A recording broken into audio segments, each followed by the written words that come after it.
Welcome to my mini gardening blog. So आज चाहिँ म गर्दैछु यो इन्डोर प्लान्टलाई गुडाइ। वन्स इन अ मन्थ चाहिँ हामीलाई इम्पोर्टेन्ट हुन्छ कि we have to do this. Indoor प्लान्टलाई चाहिँ गुडाइ गर्नु इम्पोर्टेन्ट छ, किनभने हामीले चाहिँ भित्र राखेर याद भएको हुँदैन। यसरी नै ड्राई भइसकेको हुन्छ, हामी पानी दिने गर्छौँ बेला बेला र याद गर्दैनौँ हामी सोइलहरू चाहिँ। यसरी हामीले गुडाइ गर्दै भने चाहिँ अक्सिजनहरू चाहिँ रुटसम्म नै पुग्नुसक्छ र हाम्रो प्लान्टहरू हेल्दी रहन्छ र फङ्गिसाइडहरू पनि लाग्नु कम्ती चान्सेस हुन्छ। र मेरो यो जिजी प्लान्ट सानो बेबी उयो पनि आइसकेछ हो।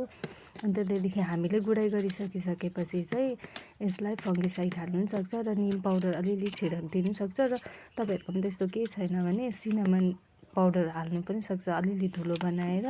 र कडी लिप्सको पाउडर बनाएर हाल्नु पनि सक्नुहुन्छ तपाईँले, फङ्गिसाइडको लागि चाहिँ कमिलाहरू नलागोस् भनेर यसरी हालिदिनु पनि सक्नुहुन्छ। र यो चाहिँ once in a month we have to do this important है।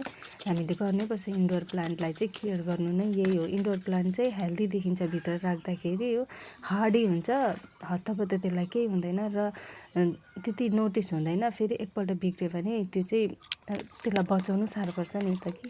त्यही भएर हामीले वन्स इन अ मन्थ चाहिँ हामीले गुडाइ गर्नु इम्पोर्टेन्ट छ। र यो मेरो जेट प्लान्ट पनि हेल्दी नै देखिरहेको थियो र पनि हाम्रो गुडाइ गर्ने बेला भइसकेको थियो।